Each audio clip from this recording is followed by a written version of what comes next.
Wow, KG's back. Oh, ha, dude. Where have you been? Jeez, Louise, KG. So good to have you back, buddy. Long time no see.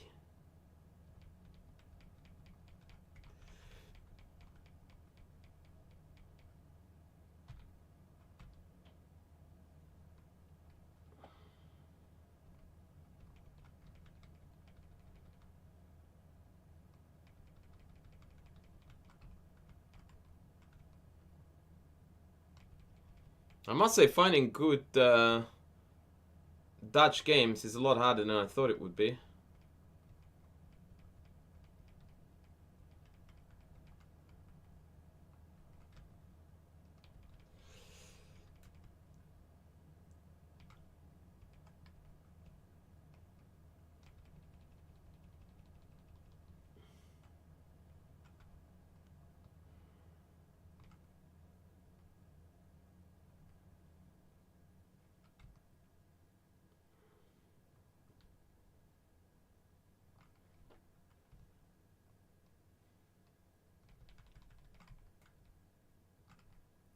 Life has been complicated, that's never good.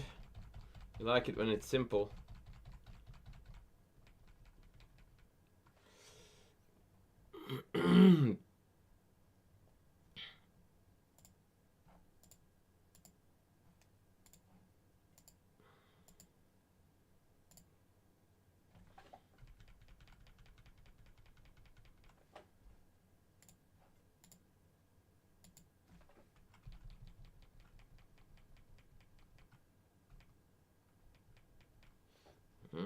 Okay, let's do this.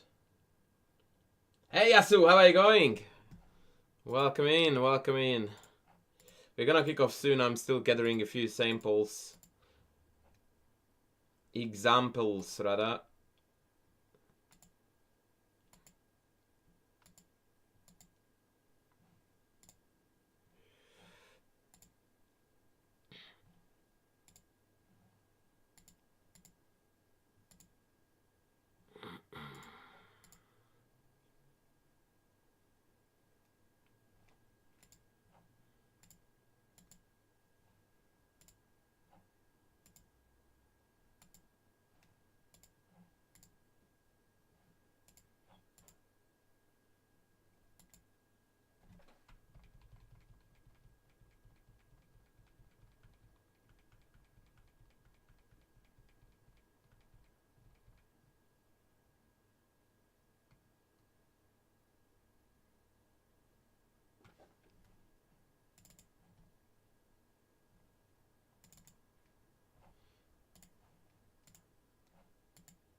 Oh wow, you watched the Silman course.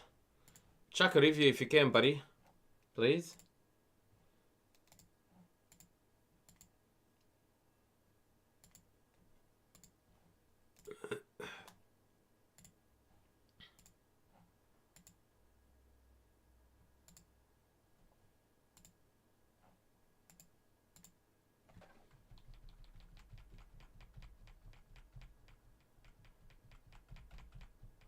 Oh wow, this is epic.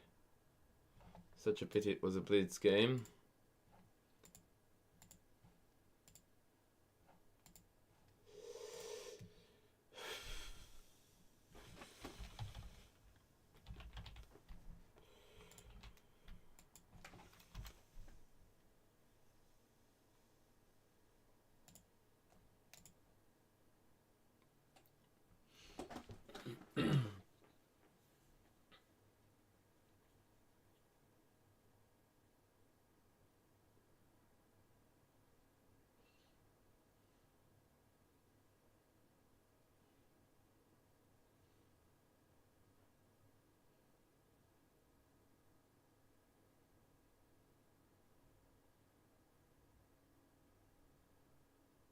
Dude, if you get a Craven collab for me, I am going to make a statue for you in my room.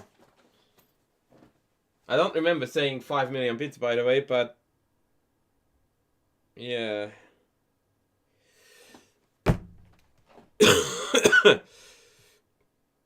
I put in my search engine, guys, by the way. Okay, I will start a stream now, but I still wanted to get out to grab a drink. Oh, and I'm sitting in pitch dark.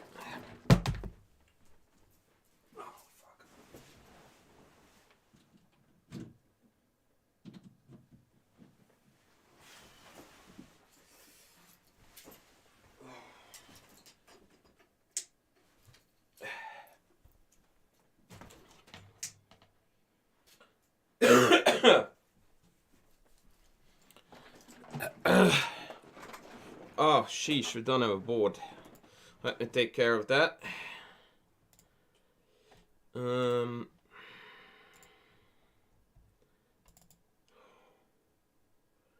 Hank Jan, how are you going, bud?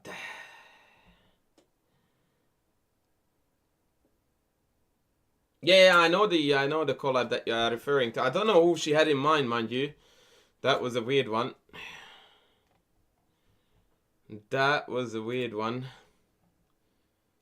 Okay, so fun fact for you guys. I wanted to, because we are doing a Dutch today, I wanted to find a few epic Simon William games, and so I searched for Dutch. And Dutch victories by Simon Williams, and I found like 50. And I even restricted it to Dutch only, and I even restricted it to less than 35 moves, I think. So I went down on it, and yeah. We might actually turn this into a Simon Williams day.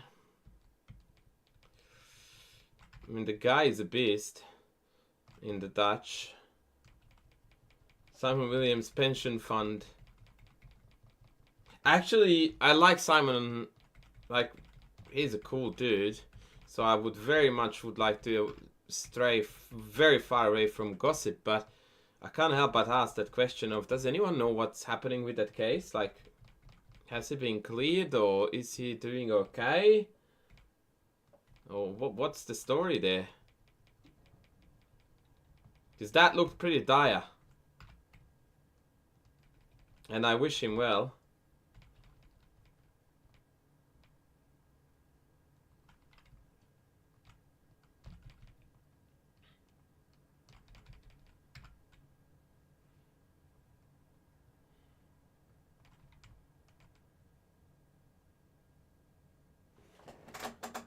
Hey man, welcome in, bruv. We are just about to kick off with the real deal, and I'm very glad that you like the content to Reno that we are providing. Thank you. Oh, yes! This is it. Okay, we are set. I regret I said it. If you want, you can Google it. I don't want to spread any drama, because we are here for the chess, ladies and gentlemen. We are here for the chess.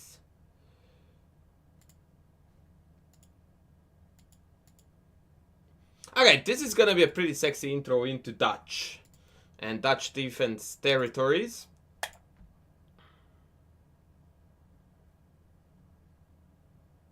So today on the menu, if you look at the title of the stream, wink wink, then you are going to find that today we are going to engage with the Dutch defense, which is an extremely popular choice of opening on club level. And it's a really fun one. It is a really fun one.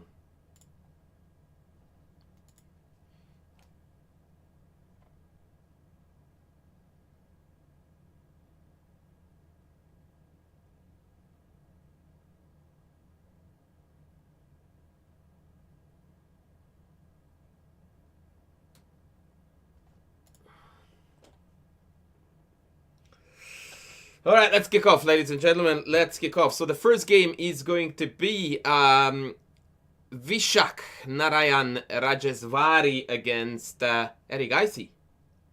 Lauren in the house. Hey, hey, hey. And the opening actually starts off as a triangle Slav, which is very often a cool segue to the Dutch Stonewall, because a lot of people here play e3 in order to avoid the so-called Noteboom variation, which is a really fun line, by the way.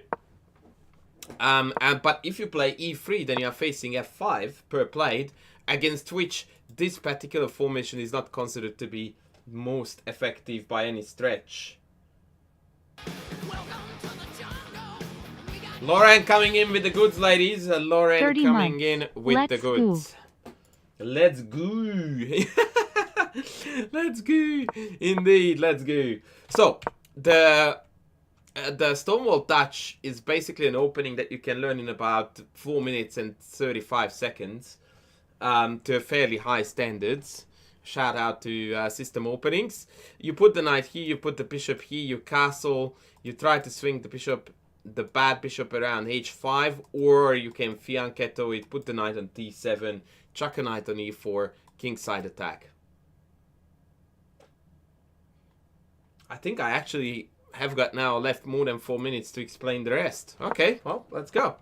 So knight f6, castles, castles, b3, knight e4, knight e7. It looks like every guy knows my recipe. Funny how these system setups work. Knight e2, queen f6. Queen often swings across to h6 to create this checkmate threat or semi-threat, which then we can combine with g5, g4. Any questions so far? Nah, good. Okay. Rook f7. That move is played with the idea. I was about to say I have no idea what this is, but then I realized that I do. It's to dodge bishop a3. So queen c7. So, wow.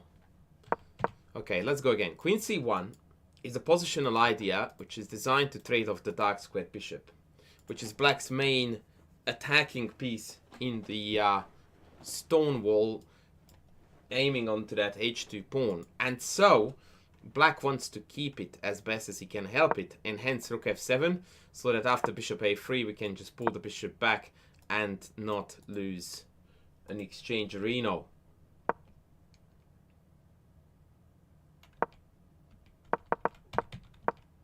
Knight e1, trying to kick the knight out with f3. Usually when this move happens, when the knight abandons the king side, you want to attack something in order to take the sting out of f3. Lauren correctly points out that rook f7 also allows g5, rook g7. Guess what happened? g5. Very good. Now, as far as f3 is concerned here, the trickery is that now we can still ignore the threat on the knight and swing across here. And this is a motive that you want to keep in mind. Not only does it vacate the square for the knight on f6, but it provokes another weakening move, which we can feast on later on. We can drop back like this, or we can pretend that we are chess players and go like, I do not, I repeat, I do not care about hanging pieces. That's what good chess looks like. The idea being that if I take, I can then play knight g4, and the Matutsky on h2 is not so easy to stop.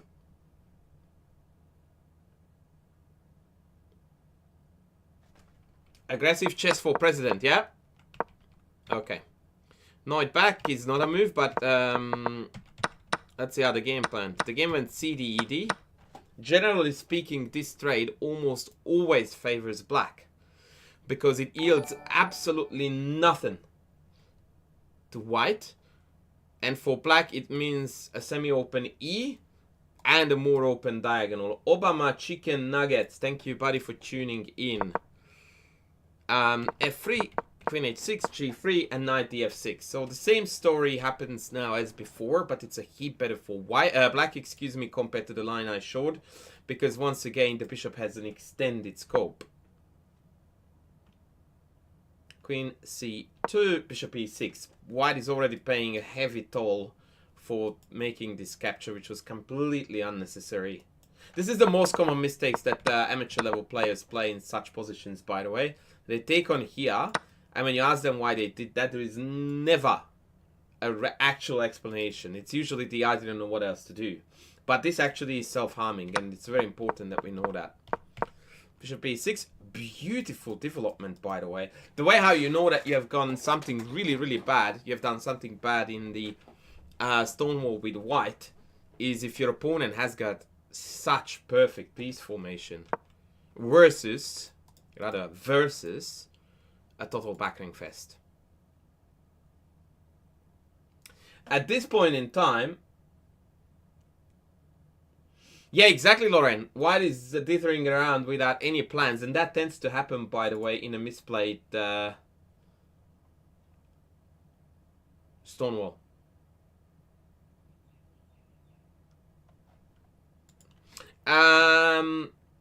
Question, ladies. Can you play a better move here than Eric Geisy did? And since Eric Geisy here played King H8 and there is at least 3 better moves than that, I think our chances are pretty high.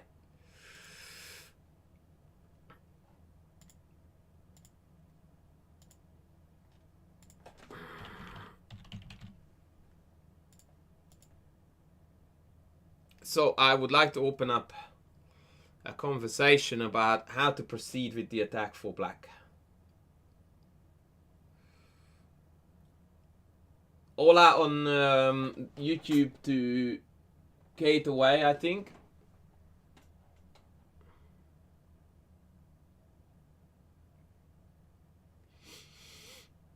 Knight takes g3 is recommended by Lauren, and f4 is recommended by the dirty animal.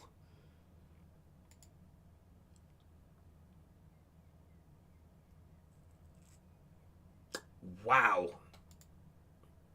I love you guys to be my audience because you just rock. You just absolutely rock.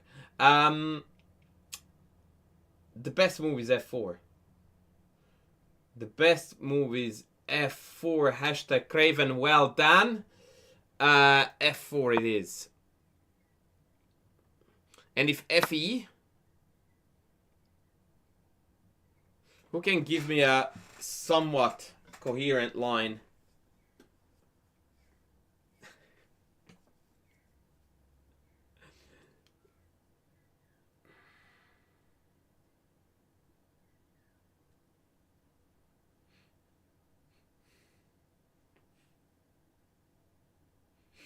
FG3 was the obvious idea, but then you have E5, no?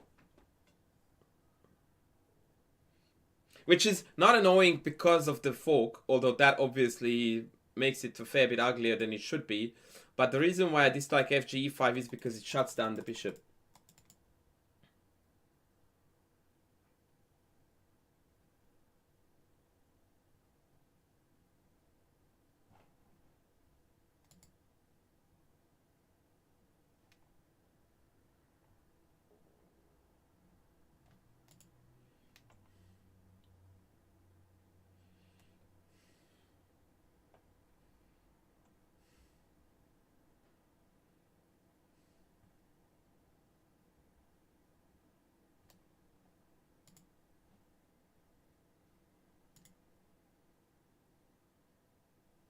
Okay, so if DE bishop takes, I think we have got an abundance of winning ideas. Knight takes E4 is 1. Queen takes E4, bishop D5. Very well done, Presnos. And if I jump back, then you wanted to take this, correct? And now if I take this, then the pawn marches in.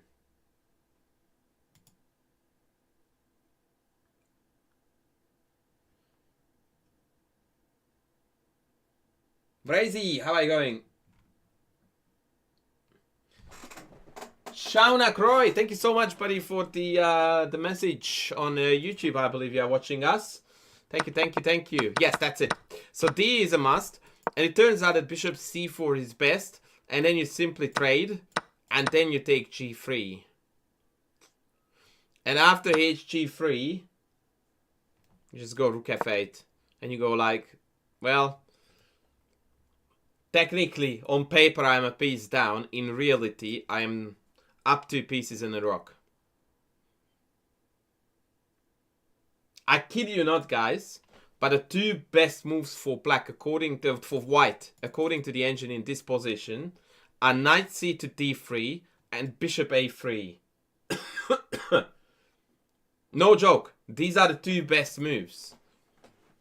So let's have a look at what happens if we play a pass move, yeah? So let's go a4. Knight g4, obvious, yeah. Mate in 1 threat, takes, takes.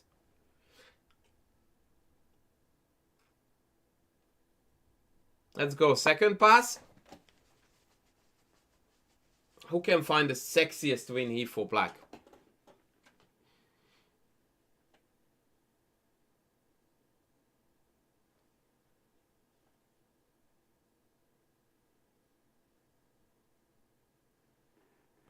Rook f1, beautiful. Rook f1, check, king takes, check, here, check, and I can start throwing various items into the fire to avoid getting burnt immediately, but ultimately this checkmate is going to happen. So this is, by the way, a very good technique when you have got a position that looks very apparently winning, yet you don't really see the knockout blow. One of the best ways to analyze such positions with the engine is that you just start throwing in pass moves. Some good engines now have this extra function added to it that shows you the threat. And obviously knight g4 is the threat, but it was good to see this whole thing at work. The reason why I'm really loving this position is because it feels that white has so much time to organize the defense, and yet they can just do absolutely nothing. For example, queen g2, still knight g4. Take is forced, I take back. And let's say that I bring another defender toward the king side, yeah? And that's it, just bang, and the game is over. Queen is trapped or mate. So there's always something happening on the king side that just makes the defense collapse completely. Alright, back to the game. So Eddie guys didn't play f4 here, which would have been absolutely spectacularo. And instead he played king h8, which is just not worthy of the Dutch defense. Queen e2, rook g8. That was, by the way, the rationale behind putting the king here. Bishop c2. Finally, white is thinking about taking on e4. So what do we do?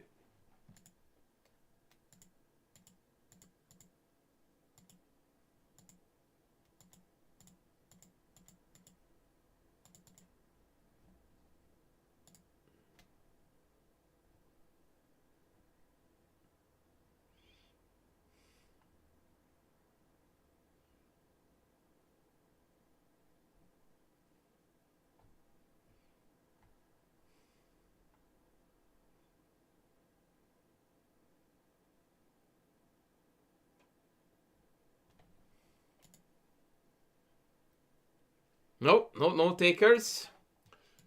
That was not a pun, by the way.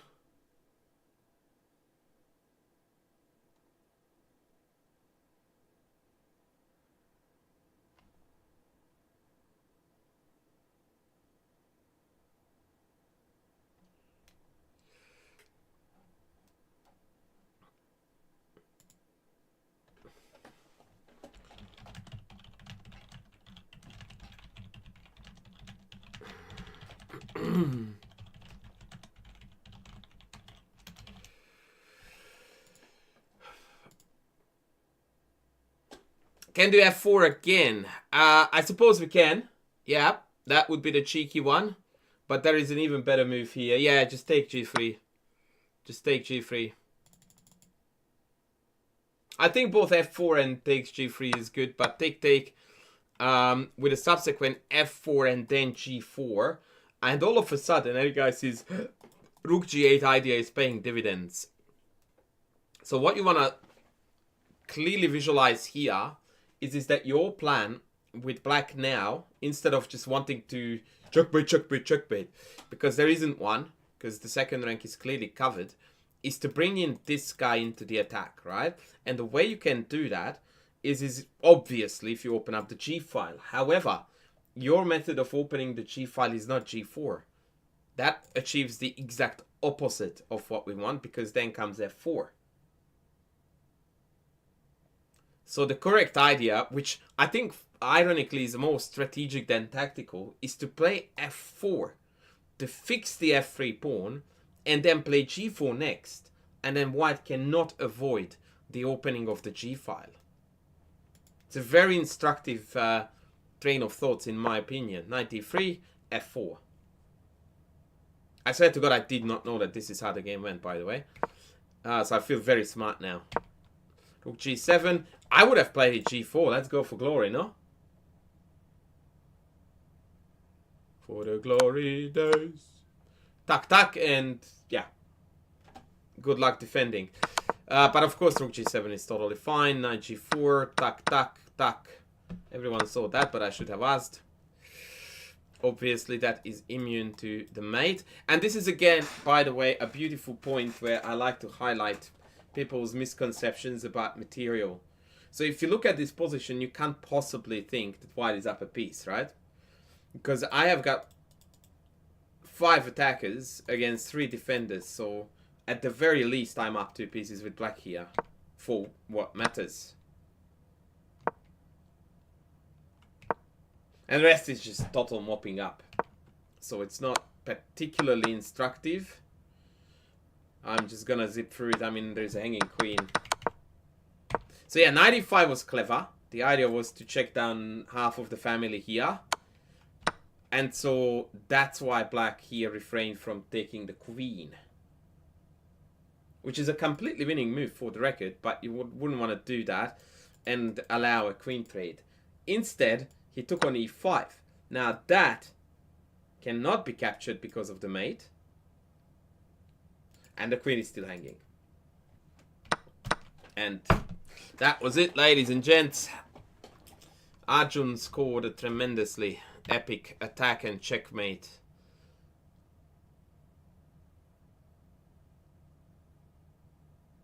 Expert level. I don't understand expert level. And I don't know. I think that actually the Dutch is an ultimate weapon on club level chess. It is the ultimate club level opening. Limited learning, tremendous potential for having fun and success. Very similar to the London, actually, if you do not wish to grow yourself to be as, you know, as good a chess player as you can potentially be. So if you don't have long-term plans, you know, to become someone, then the system openings from 1600 up or even 1400 up are like a charm.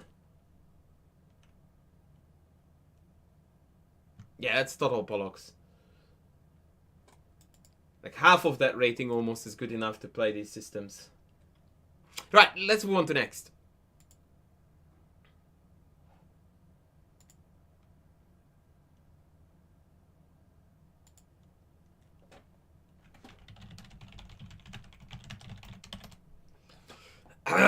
Let's go on to next. If only I remember which game is next.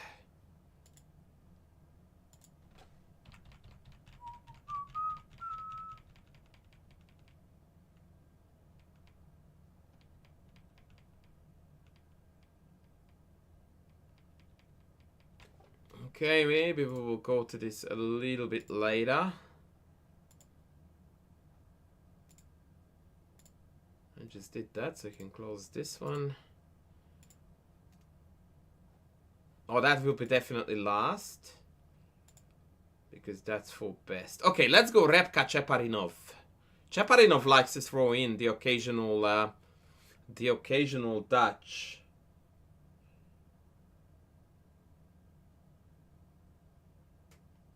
Random Alien guy, you are hurting my feelings so badly, it's not even funny. I have an entire YouTube video dedicated to the Nimzo Dutch. In the Understanding Your Opening series. So, yeah. This is why I'm always hurt about my YouTube channel. Because people don't watch it, and the stuff is there that they want to watch. Oh la la.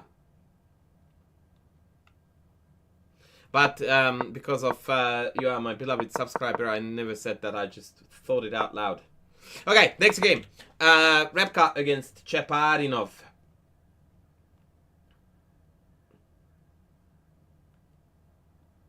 Fileo, go get filter fish. I sent you a whisper. Please answer me. Okay, so this is, by the way, the reason why a lot of amateur players are reluctant to engage with the Dutch. No, Random Alien guy, I just had a rant about my YouTube channel as always. I will send you the link. The reason why they don't play the Dutch or the stuff they dislike about it is the fair number of side variations. Such as the stone turn attack, the bishop g5 setups, the h3, g4 trick lines, and a lot of other junk. Yeah, exactly, Adieri, that's it. So, before you learn the actual Dutch, you really need to learn the anti-Dutches. It's the same with the Sicilian, by the way. a lot of people get super excited when they switch to open Sicilian with black from whatever opening they were playing before. And they don't realize that they almost always get excited because they pick out a line in the Sicilian that they really think is awesome. Dragon, Sveshnikov, whatever. And then bitter is their disappointment. And in the first 10 Sicilian games, they get one open Sicilian and like 2 close, 2 Alapin, 2 Mora, 2 Grand Prix, like you name it. So that's why you always build your opening from bottom to top. And you always leave the main lines last because they are going to get them the least.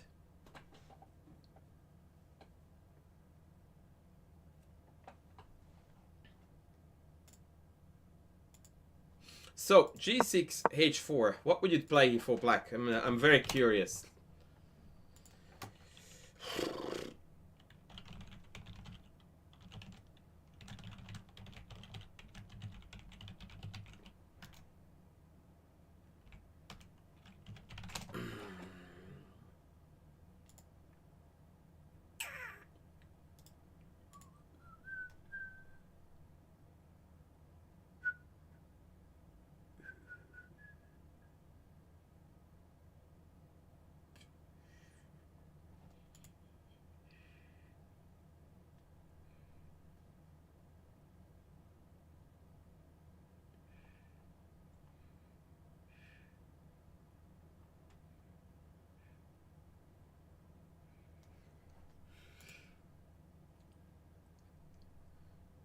H6. How do you hold the tension though after H5? So bishop H7, H5, what do you do next? There's only one good move for black here. And everything else is bad.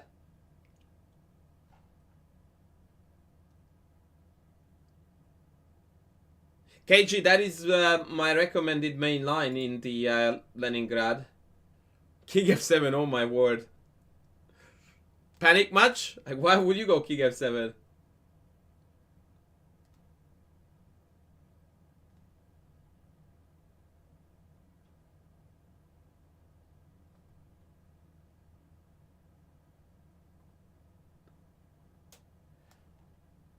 Well, the Leningrad Dutch fillet to get filter fish is a totally different kettle of fish, like entirely different.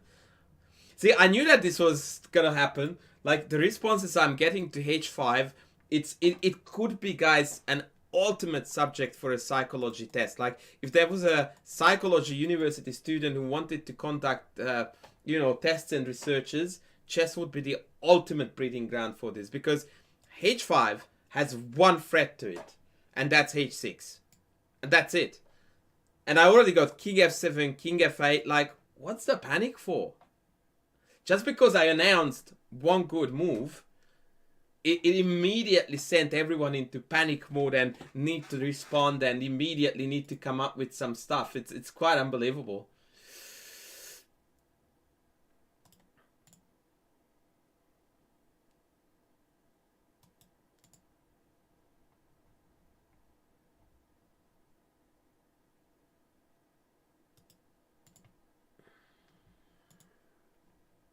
So yeah, just H6. Absolutely no need to go crazy. Just H6. Okay, game went like this. Knight C3. Knight C6. One thing that is absolutely imperative in these setups is that you must challenge the center one way, shape or form. As soon as possible. As soon as possible. Hello. I'm finding in the meantime the YouTube video that I was mentioning to my good friend 1200 Elo guy, and of course I cannot. Oh, I think it's an Odai Classics. Oh, Gelfand. So knight c6. What do we do after d5? Yeah, I found it, buddy. I found it. I'm sorry I was distracted, but I found it. So, where do we go after d5? Ah, the Leningrad is very different because it's basically a combo between the King's Indian and the Dutch, and it doesn't have the characteristics of the mainline classical Dutch, more or less.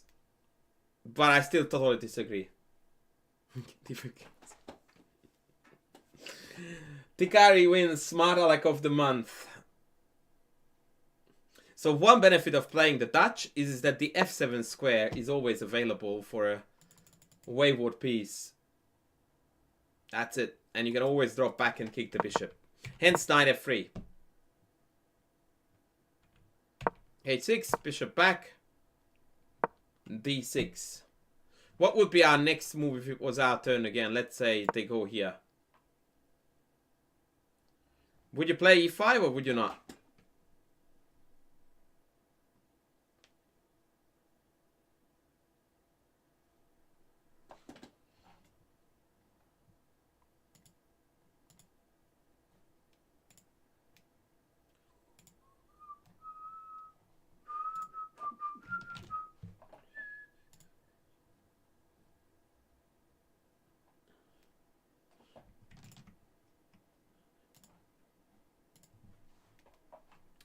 Hands up if you would play e5, and more importantly, hands up if you would not. And you can explain to me why not.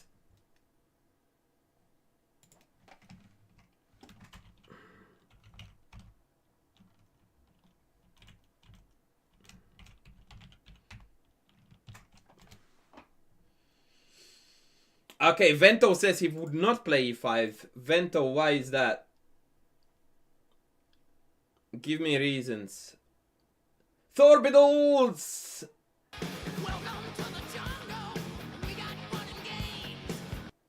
Alright, we have got a lot of smart peeps in the chat, and I love that. So, the first thing that we want to establish, I don't like e5. Because after tak, tak, tak, it looks like white is gaining some momentum. I don't dislike it for black, by the way. You're very worried about king safety. That has absolutely nothing to do with the evaluation of this situation, though.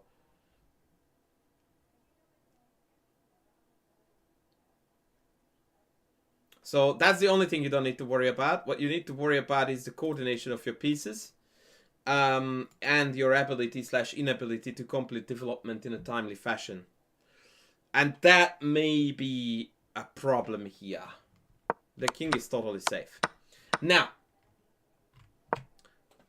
someone, critic, said, why not knight d4?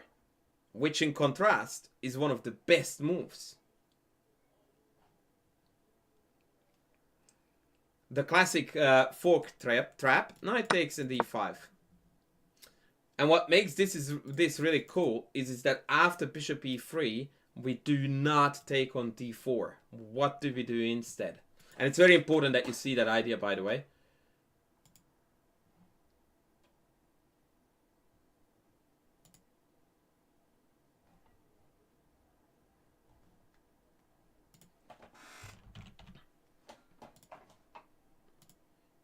f4, this is the very, very common idea, because dominantly you want to take the bishop, not the knight, if you had the pick.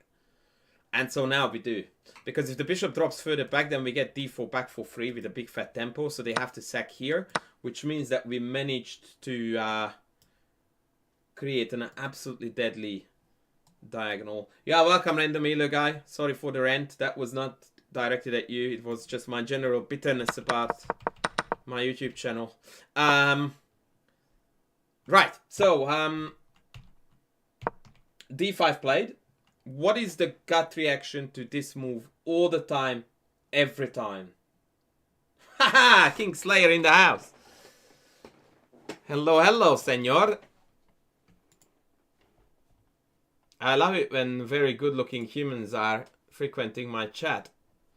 Makes me feel good.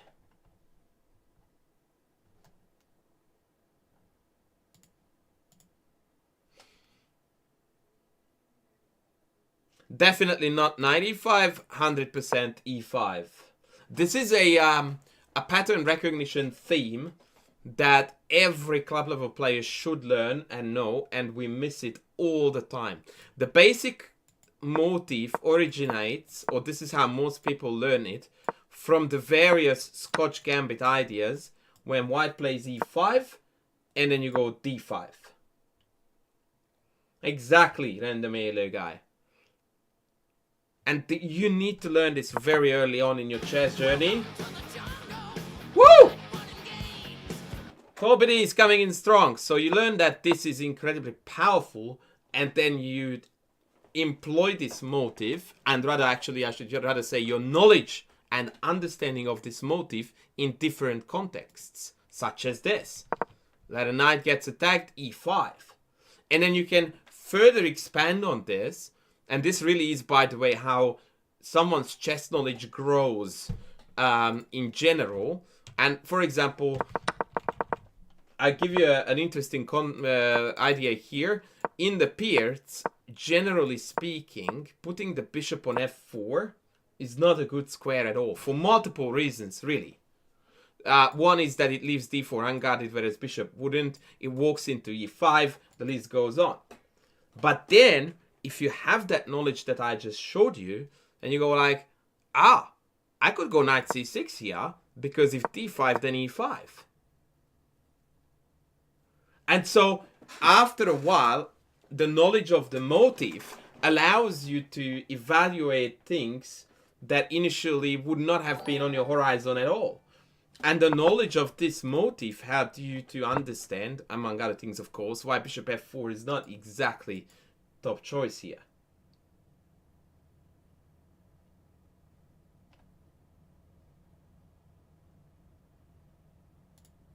That was some quality stuff that you would never find on certain other, well, anywhere else really on the internet, but that's just what we do. We're the best.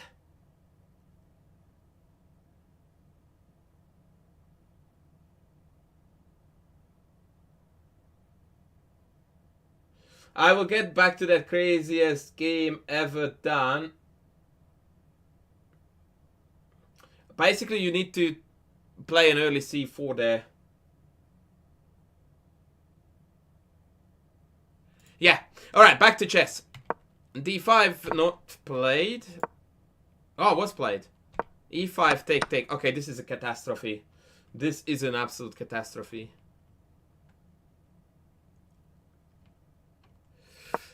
Queen d5. The reason why I'm saying that it's catastrophe for white is because this bishop is an absolute monster.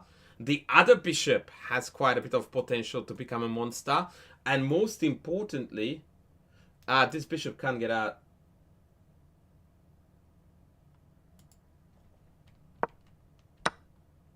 Take bishop d7, queen c4, knight f6. I can't believe that a 25 FIDE rated player, 2473, opted to play for this d5, e5 take scenario. That just looks absolutely catastrophic. I don't understand why anyone would voluntarily go into this with white. This looks awful. Absolutely awful. Queen f4. Yeah, that's like the counterplay here by black. Or I shouldn't even call it counterplay. I should call it the play by black is just next level. Rook b1. I mean, castles would have been the most instructive loss ever. I guess rook b2 is already just about to be played with knight e4. But first, just let's put the king away.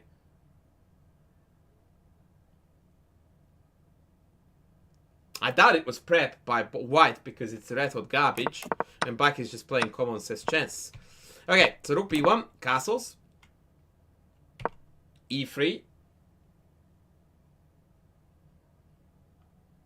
This is unintuitive to me. Why is it so bad for white? Did I just... I thought I just explained it. Deny that. Ripper bishop, ripper b file. Bishop pair, no development. f1 bishop can't get out. Yeah, it's all over.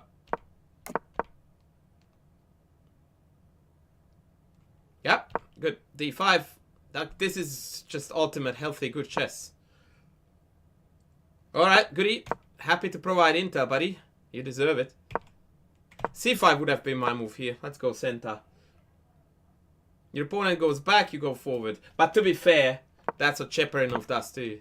I just randomly did a search on my ChessBase database, and yeah. So in case you are wondering why knight d1 was played, I skipped through that. In this point, black is threatening to play knight h5, winning a piece.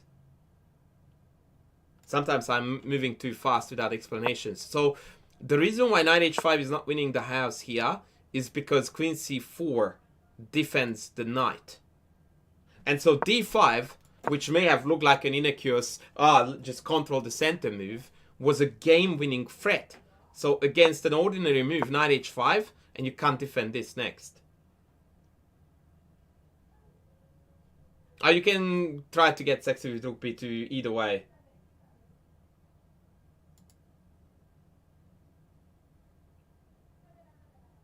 Oh, no. I didn't mean to put you on the spot, Lauren. I think it was a very valid idea to explain why a 25 handle would play such an ugly move.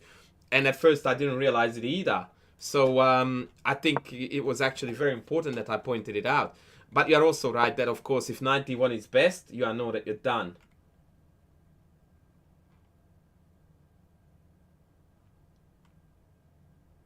Craziest game ever done. I feel like you have gone from sensible questions to trolling now. Like, why would you want to play for a draw? Anyway, 91. Knight h5 still.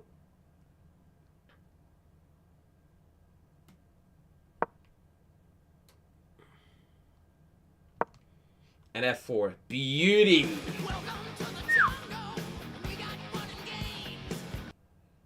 Thor Biddies is going cray-cray today. Thank you so much, buddy.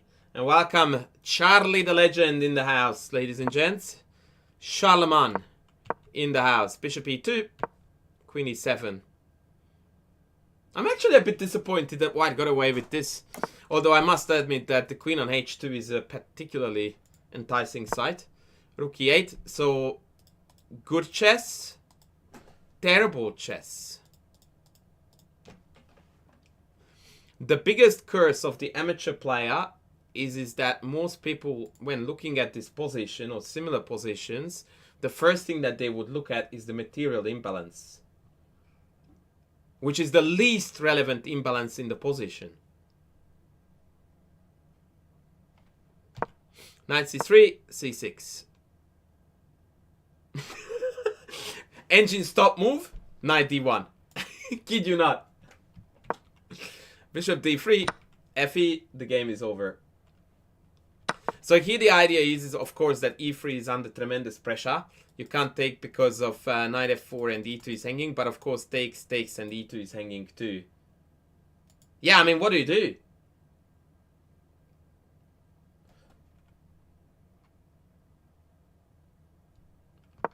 Bishop d3, fe. I mean, look,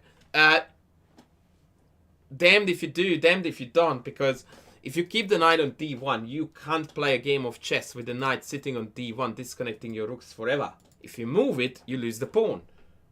What do you choose? I would rather lose the pawn, to be fair. By the way, who is Eric?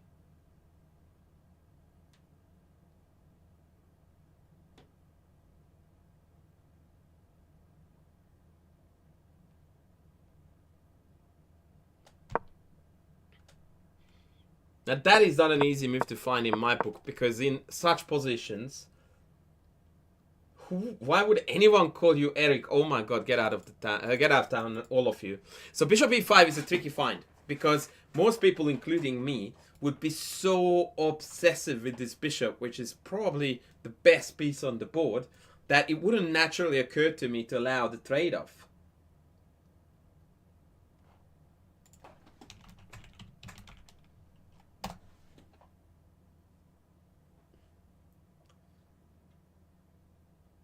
Right?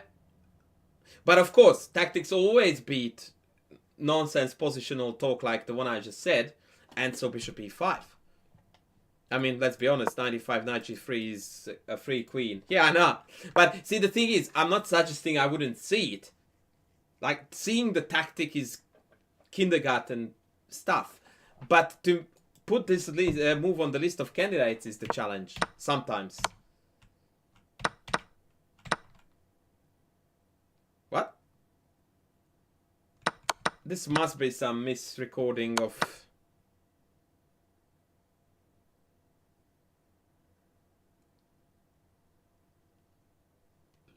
I mean, okay.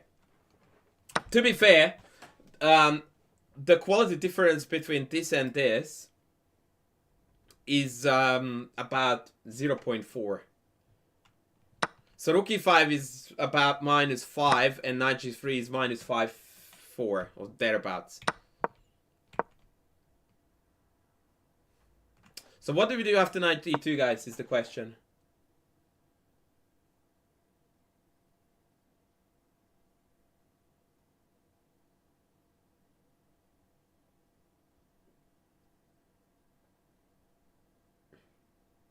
Bishop g4, that's it. And the white pieces are just pathetic at the best of times. And bishop e2, knight g3 is unstoppable. I have to say that this is the most stylish way to win in hindsight. Oppo played rook f3. Check. And resigned. What do you think the engine wants to play after rook f1?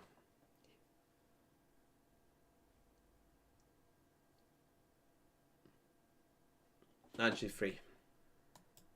And what about if bishop f1? Which is what I actually wanted to ask.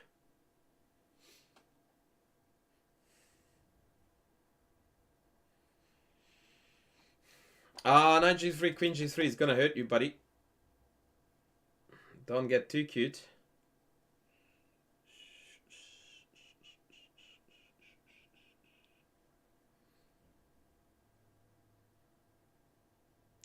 Be careful with rook f5 because I may slip out here.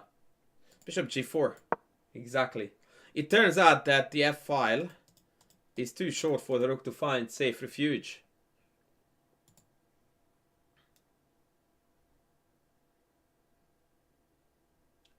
And g to the g.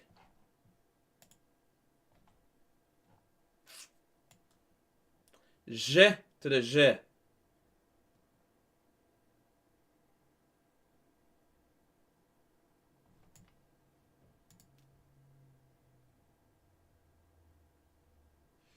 Lauren says it's simple. Indeed.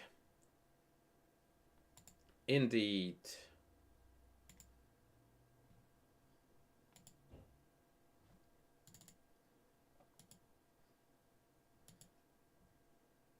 Okay, let's have a look at a very typical carnage scenario.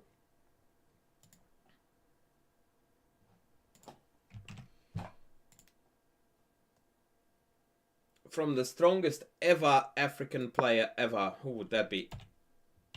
A bit of chess trivia for us. Oh, it's on the screen. Damn it. Okay, never mind.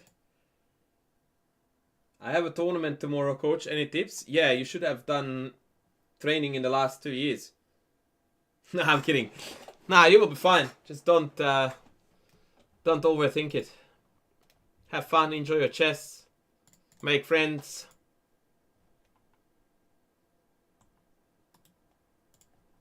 Take it easy.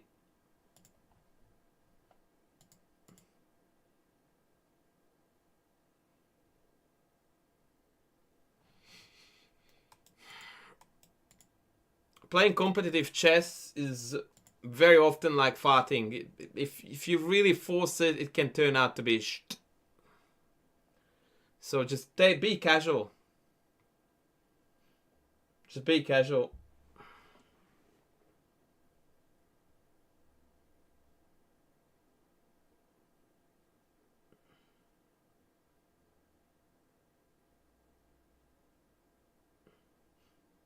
Right, so let's go. Let's see how Basim... What Bas? I mean Basim goes on about business. Now, generally speaking, here's a little bit of an insight into the Dutch. Most people, when they can help it, hold c4 back and develop the king side first, because that disallows this check. And the relevance of this check is that in the Dutch main lines, this bishop is a bit of a problem piece. Because it just does nothing. So if you look at this position, we could have the same position without these two pieces. And that would make things a little bit more fluid. Having said that, in the long run, as we will see it in the ultimate game, the Simon Williams game, there are benefits associated with keeping the bishop, because once e5 is played and our opponent takes, this bishop can find a very, very good diagonal over there. Queen g6 is played to prevent e4, of course. What makes something a Nimzo Dutch? Very quick question, answer here for you, buddy. So a Nimzo Dutch starts out like a Nimzo, and then you throw in an f5, giving the position a Dutch character. This is the Nimzo Dutch, and the YouTube video that I linked above for Random Elo guy was exactly about that. As a matter of fact, I'm going to relink it because probably almost everyone wants to see it. YouTube won't be able to because the chat doesn't go there. For you, YouTube, you want to look for... Yeah, can someone put that link in the YouTube chat, please, for me? Right, so back to the Basemamin game. White is desperate to play e4, and you absolutely must say no to that.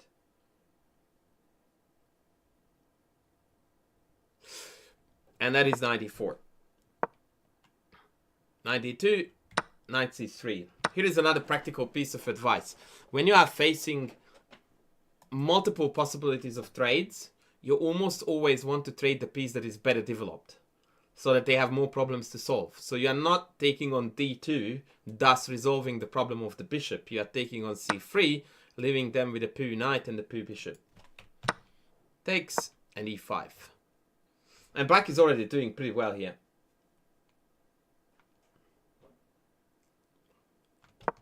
Rook b1, knight c6 obviously, d5, and knight d8. Where is the knight headed on from d8, guys? Why d8? Why not b8?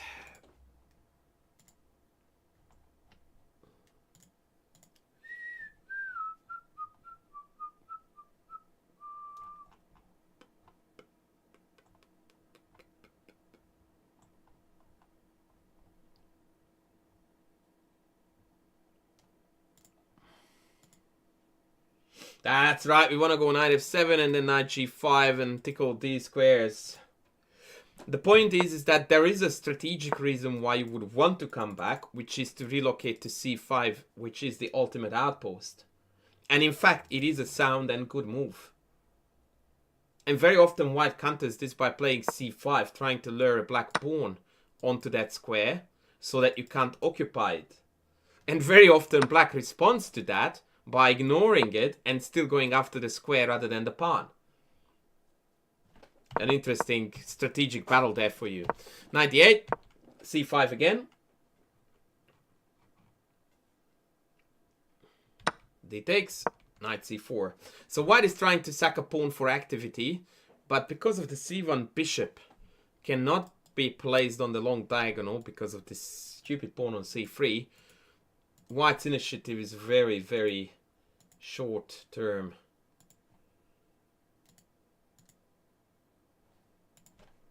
Bishop d6, e4. What do we do?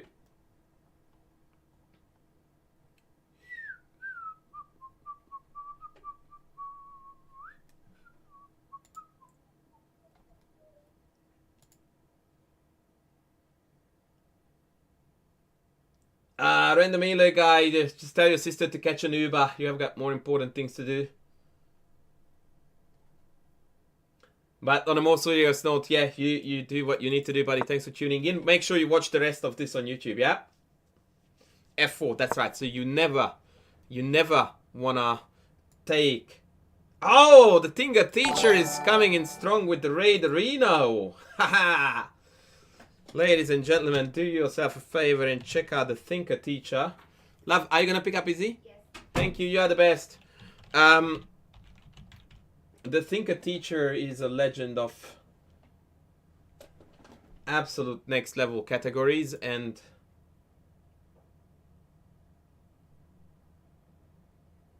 oh, thank you, Lauren, for doing the shoutouts. Thank you. So yeah, yeah, Thinker Teacher is a legend. Check him out, and make sure, please, that you do play f4. So the idea is here that you basically create a seal in the center, and now the king side is basically our area of attack. Knight f7, knight g5, bishop g4, f3. All the big guns are coming in, and there is absolutely nothing white can do. So from here on out, it's just really one-way traffic, and Bassem Amin rather just makes it look easy, too easy, in fact. f3. Now, this push is one that I would only do if I knew for sure that the kingside attack was gonna break through, which I guess he did feel here. Back, back, back. So now there is this kindergarten mate attack plan of bishop h3, trade the bishop, come in here and mate. The only piece that we need to eliminate in order to make that plan work is the knight that can cover the mate from e3.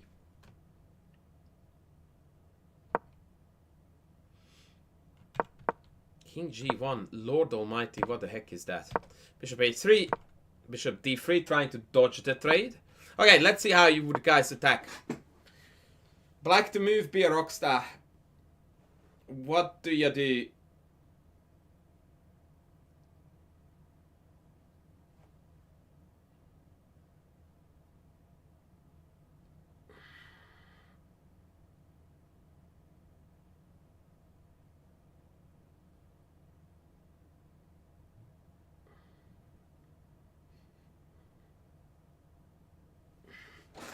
Yeah, it's pretty simple actually. So we take this. Let's assume rook takes back. You come in here. You do this before you do anything else, because what this does is that it seals the knight on e3. And now you can find various ideas to go after said knight, yeah? And you also have this plan.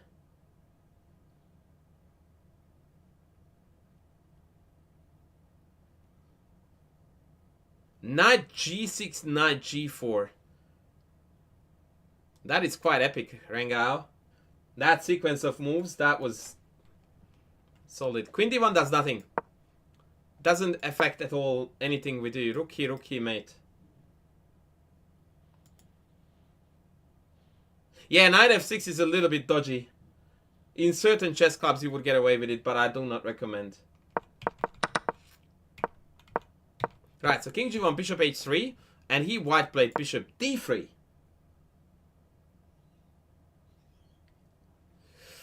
How do we proceed now, ladies?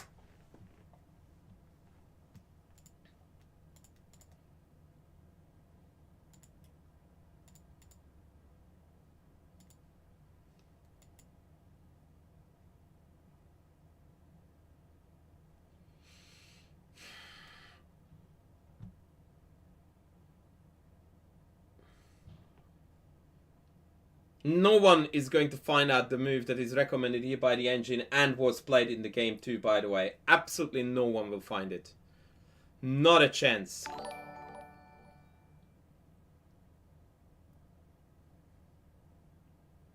Oh, King Shah, thank you. Lauren, this plan almost never works, and I really want you... I really want you to remember this, because this is a very valuable lesson. So this idea to try to sneak in here is always refuted by bishop f1. And it almost never works. Like, I can't remember a single time when this was the winning idea of playing this, because they always have bishop f1. So you cannot get rid of with your own bishop here. It's a really sucky scenario, because you really would wanna. But bishop h1 and bishop f1 are both meant by bishop f1. Thank you, King Charles, again. Thank you, bud. Yeah, You just can't force it through like that. You need to find a different way. And different way usually, by the way, is that you do go on to g2, but then you start targeting h2. Often the queen stack with the rook lift mate is an idea, by the way. The move played here was b6, which I would label as the lamest move of the century if A, it wasn't for the fact that it's the engine's top move, and 2, the fact that white can do absolutely nothing. I think the idea was simply to play knight f7, knight g5 without allowing rook b7.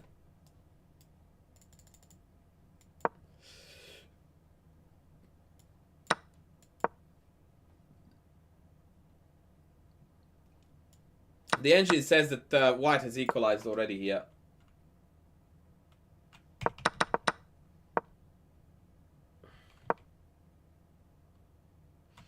I don't think it's a major issue per se, but it's something that we don't have to allow, and we have a crazy amount of time to do whatever we want to do, so why not?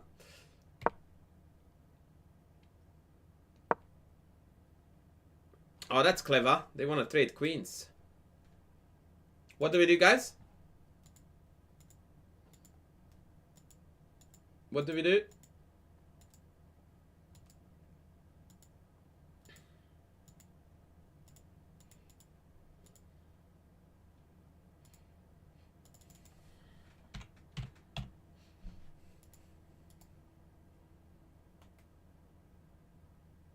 No, definitely not 8-6. Rook f4 I love. Boy, that's a sexy move. But there's a problem with rook f4 angle, which is that you want to deploy that rook here. So yes, it does shield off the king side, but then how do we continue the attack? That's actually really interesting. Engine completely approves of this. But the irony is that after queen b2, we want to come back to pursue this idea as soon as we can. And yes, the correct move is knight f7, because you want to bring more pieces in. Why wouldn't you if you can?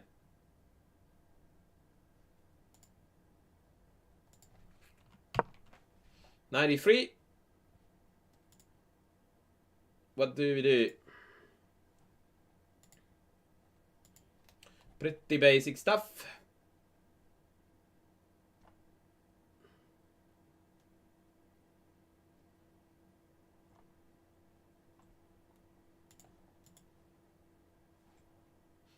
Rook h6, definitely. No questions asked. And now we are going for the Matutsky. Funky, welcome in, buddy. We are going for Matutsky. Instead, they played rook f8. Shame on them. I'm trying to think why they didn't go rook h6 here. Do you know what the answer is? I have no idea.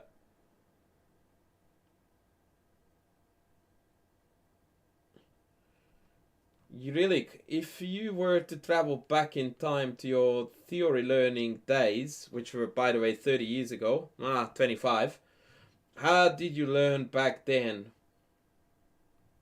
With a physical chessboard? Yes. How would you train if you were beginning now? Yes. I would do the exact same, except that now I would, well, I mean, with the technology available nowadays, you can do a lot more online. But I do think that playing out stuff over the 3D board is very helpful.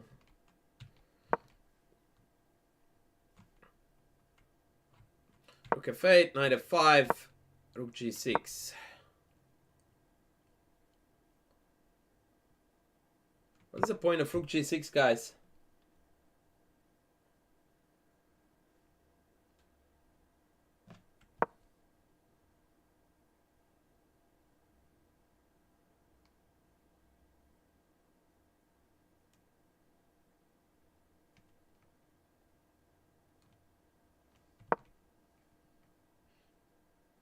Well, the queen trade didn't need to be prevented. That's the knight's job, right? So yeah, Jay, really, I wouldn't do anything too differently. Learning theory is just like memorizing a poem. Like, there is many ways around it, but in the end of the day, you just have to know it. Whatever works, works. Interestingly enough, bishop takes is quite powerful. But, and this is, guys, where calculation and computer chess is so powerful. So you realize that this, followed by queen g4, appears to be very powerful.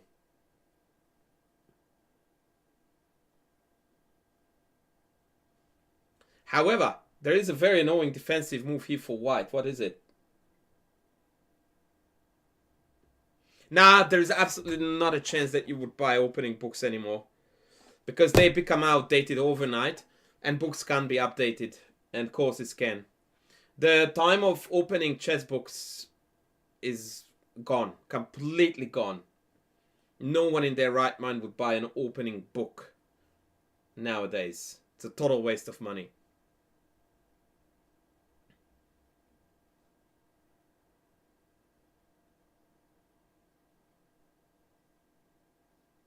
No, bishop f1 is not the move, because bishop f1 is not addressing the threat. The threat after queen g4 is not queen h3. The threat is rook takes h4. And thus, rook e4 is the correct move. When you are defending, it's very important to be very, very clear about what you are defending against. Right? So, when I play queen g4, my threat is not queen h3, because that's met by bishop f1. My threat is rook h4. And so king h2, bishop f1, none of these moves make any sense. Rook e4 does. And so, in this position, the winning idea is c4. Which is just sensational, and it demonstrates to you the beauty of depth in chess. And the idea is simply to decoy the bishop, deflect the bishop, so that after take, here, and queen g4, first of all, it's a tempo. Second of all, there is no rook e4.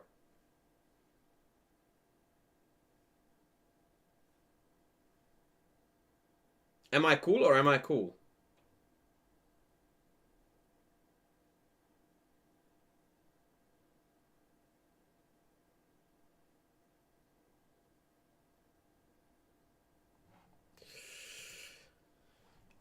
I don't know what Chessly is your link, but Chessable, yes, definitely do that. If you are very serious about chess. Bishop c2 also falls short, buddy, and this is again the beauty of chess. Because remember that we needed this bishop for the purpose of covering the mate. So now I just take, and you got mated.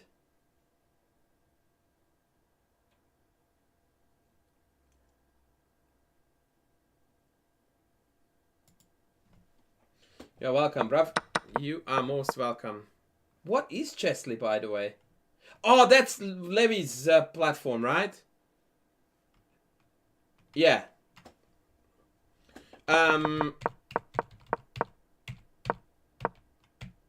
Okay, so for this reason, rook g6 was suboptimal. But this is a blitz game.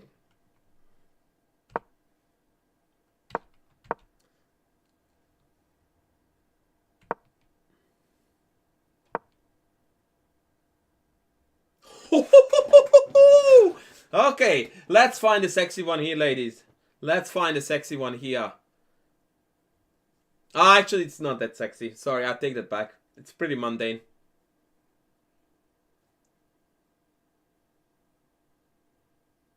If you have any, Courtney, by all means, please. Bishop g2 is met by bishop g5, yeah?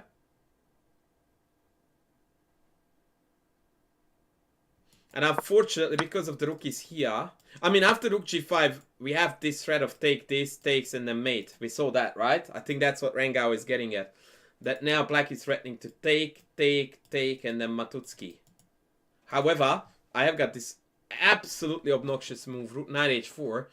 And I know that all of you would like to sack the queen because you are my viewers, but it doesn't work.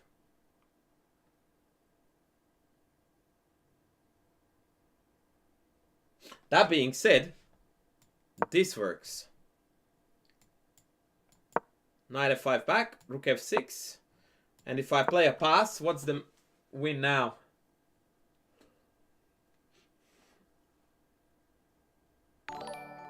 What's the win now?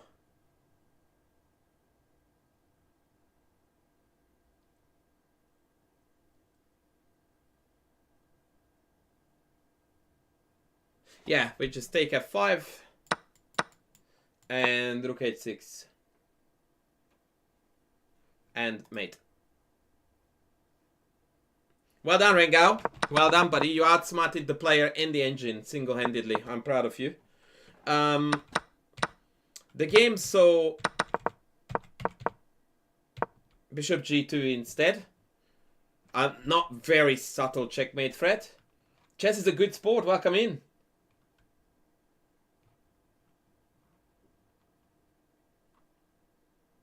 Why the knight has to drop back to f5? Wait, I lost my line.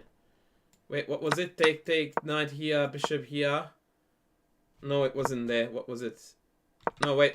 I'm being a potato. What did we do here? Oh, we played a pass, yeah?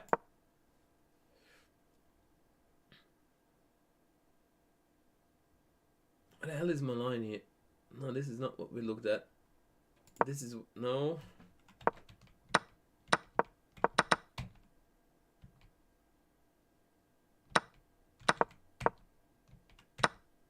Piss off! Sorry, I don't get on too well with my engine. So bishop g5. Oh, you asked me why they had to jump back here.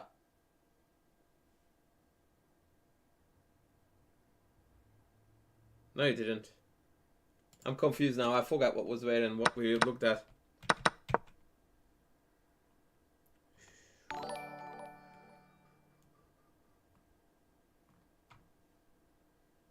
Yeah, rook was already in f6, right?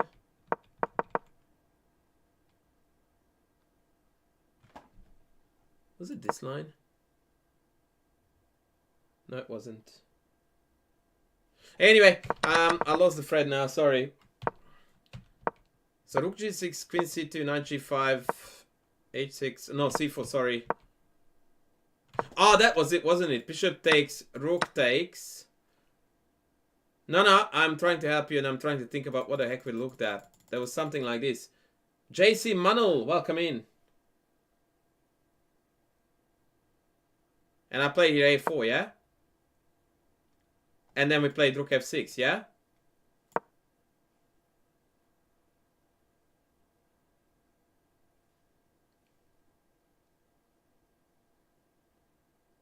Or did we play bishop?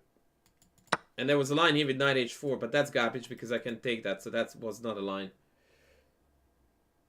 Yeah. Anyway, let's move on.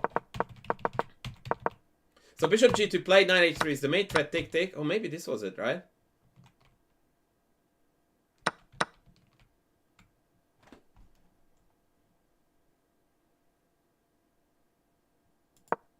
h4 played. What's white? Sorry, black's winning move here.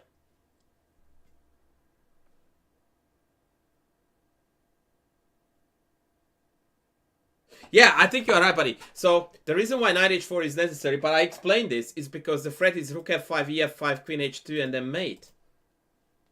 That was Rengao's genius idea. So I will play it out because it's beautiful. Take, check here and mate. That's it.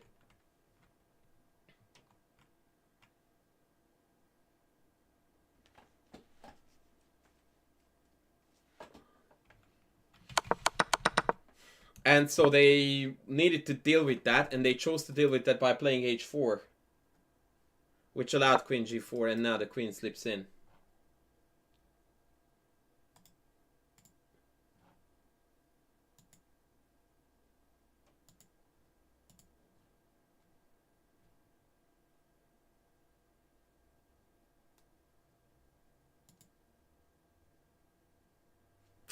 Neat. All right. I'm going to finish with an absolute banger.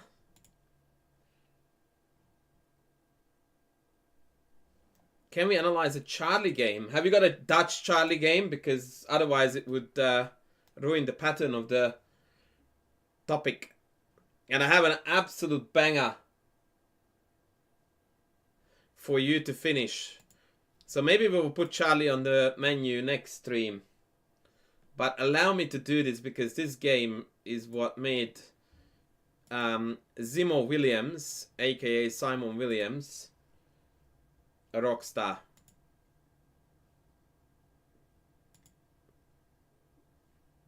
XD, I would like you to express some respect toward Mr. Hockey Chess Dude, the legend himself.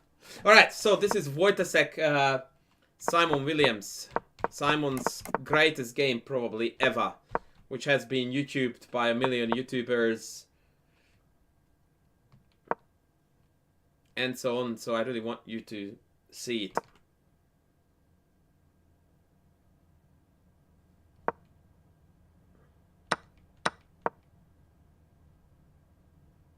So basically what happened in this game was that Simon went full Aussie and said that I have got 0 ducks to give about the pawn and the rook. And he just went the full Monty, Queen H5, and just unleashed an absolute god tier attack.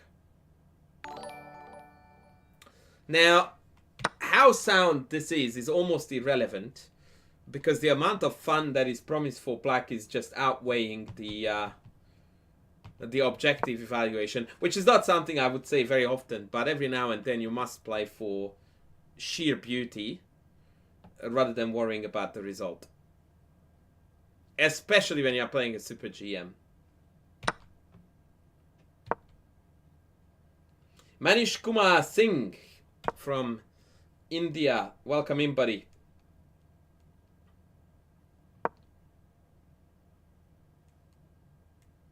Isn't the Dutch a bad opening? Yes, it is a bad opening if you are playing against it with the white pieces and your rating is higher than 2750.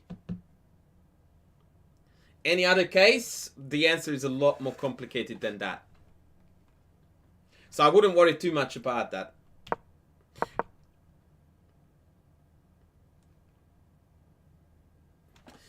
Bishop f5 and then bishop c5 was the engine's choice. But I like Simon's move order because what he says by bishop c5 is that my bishop may go to f5 or to h3 depending on what you do.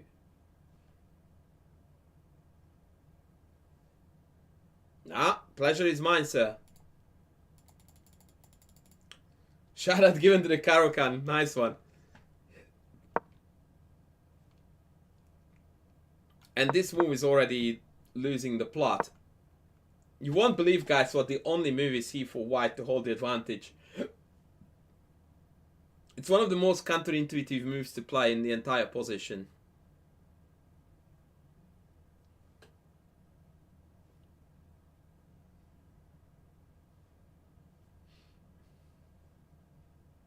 Now, bishop d2 is not particularly it's counterintuitive, but yeah, not counterintuitive enough. So it turns out that white's only move, which by the way does win, is g takes f4. Let's open the king side up, shall we?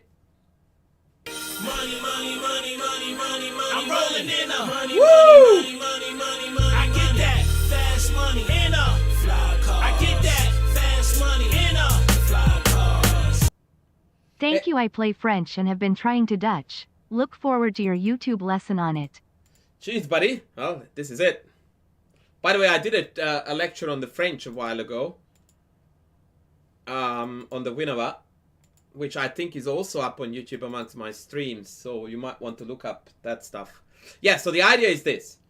And I don't even want to pretend that I understand, okay? So I'm just playing out Lichess. Wow, that was a Freudian slip. I'm playing out, what do you call this thing again? Engine moves.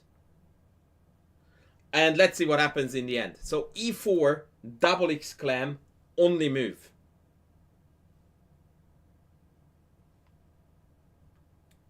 Bishop takes e4. Queen e2, only move. I mean, that's the first only move I understand, because queen is hanging, f3 is hanging. Rook takes a8. Bishop b2, and white is an exchange up. and for the first time it's unclear how black continues the attack. But if you have any move recommendations / questions here, please fire away. By the way, just to demonstrate how crazy difficult this is for white, after bishop f5, with the idea of coming here, playing e4, yada yada yada, white's actually, yeah, there is fe, but white's favorite move is rook d5.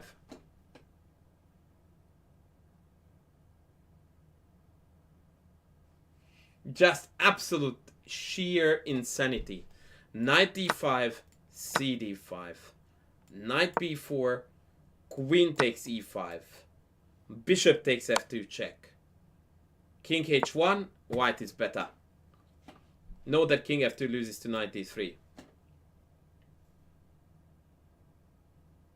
And we managed to defuse black's attack, and now it is white who is attacking, and that's really, really cool to observe. Look at that. We turned defense to offense. It's just absolute insanity. Wow. We only needed to play about 5 back-to-back brilliant moves. Beginning with GF. Beginning with GF. Shish kebab. There are some funky lines here, by the way. Knight g4, knight c7, bishop f2, king f1. Bishop c5, h3. I mean, it is borderline impossible to find these only moves if you are a human. And the idea is that after knight f2 you have bishop a3. It feels like I'm demonstrating to you here a game that is altogether different from chess. Like, this is not how humans play. It is not plausible to find these moves. Even on 27 level, I reckon.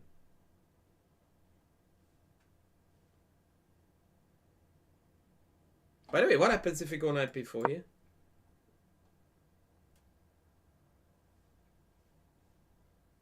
Like, take rook d5.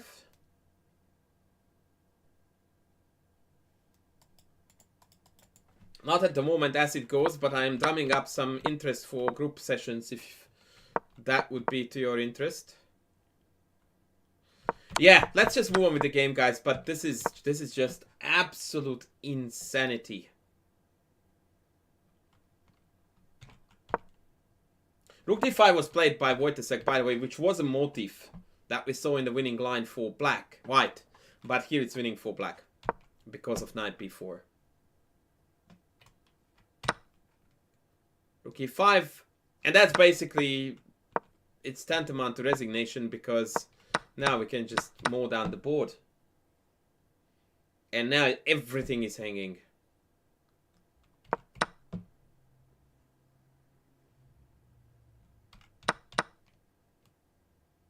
I don't think this requires any commentary, so that's why I'm silent. Take. And the knight is struggling to come back into the game because there is always something hanging with check. And at this point, white actually resigned.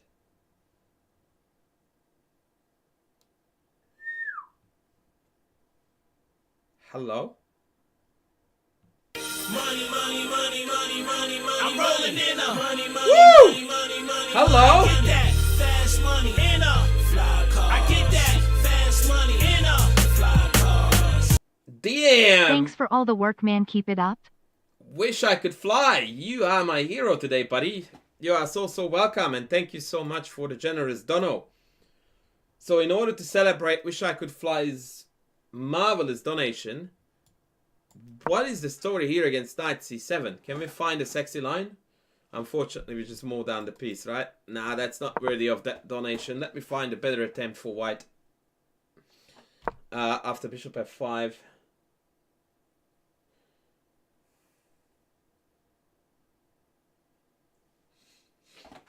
Bishop d2. Thank you so much, Chief. Thank you. You are a hero.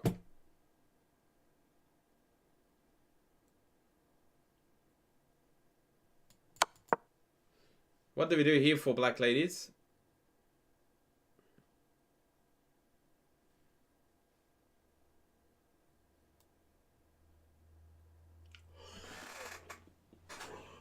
Just a casual repetition of moves because of this mate.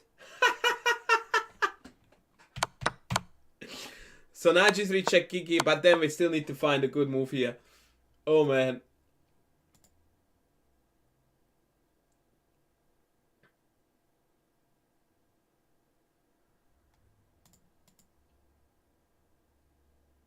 Ah, you're too kind. Wish I could fly. You're too kind, man.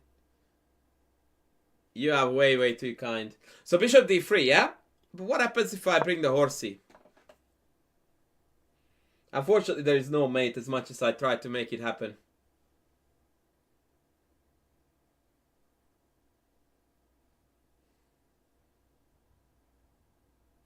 So the Monday knight d4 check just wins this. Wowzers!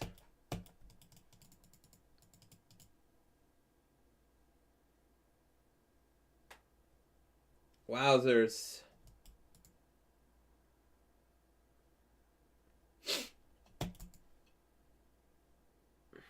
Beauty. What a beauty. So that was Simon's probably best game ever. Probably best game ever.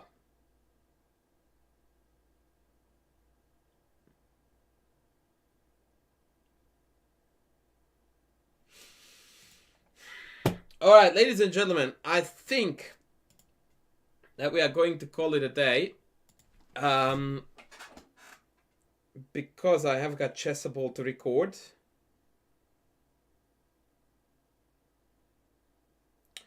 If you have got any final questions, thoughts, or anything else. Oh, Simon had that amazing game last year in Reykjavik in the Exchange Slav. But the reason why I think that this is his finest performances is because here he knocked out an absolute top tier super GM, whereas that one was a lower rated player. But you are right. Yeah. All right, ladies and gents, I think we will call it a day here.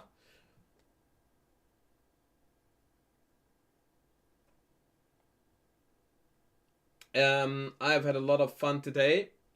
We might repeat tomorrow, same time, if you are keen. And the only question remaining, wish I could fly. You can nominate who we are raiding today.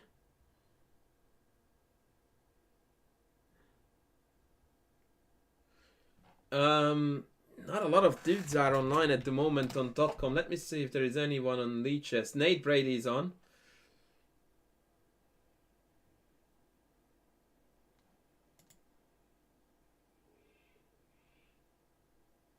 No, I don't think Mark is on, is he?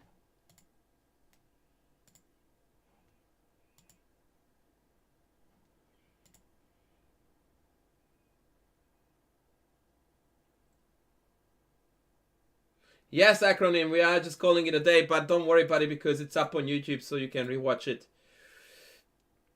Manish, thank you, buddy. Thank you, and thanks for tuning in. Fair enough.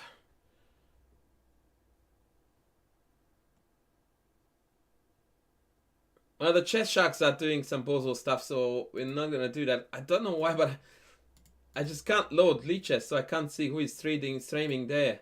That's insane. Yeah, Nate Brady's on. But he's doing trivia night. Jesus. Well, I might go absolute rogue and raid you off to StarCraft streamer. No, I can't do that now.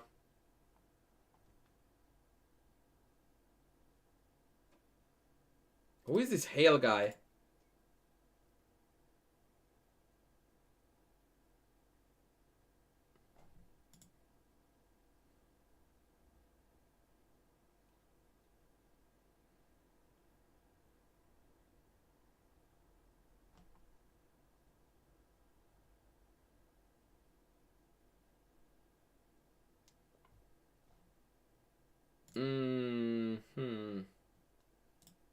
Wow, I never thought that raiding could be this hard. Rengao, should we go Craven? Or Craven rather? Or Little Asian Chat?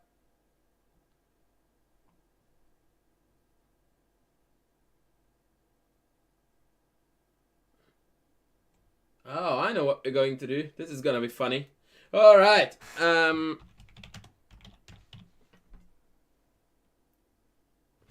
Please forgive me, but this looked too funny not to carry on with this. No, that's not the one. Wait. Oh yeah, it is the one.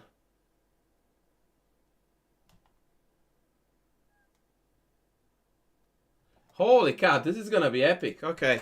Alright, I will be back tomorrow probably, guys. I reckon I should. Because I will need to make up for this raid. But I hope that we all had fun. Thank you for tuning in. Thanks for the generous donos and subs. Let's continue tomorrow. Boy.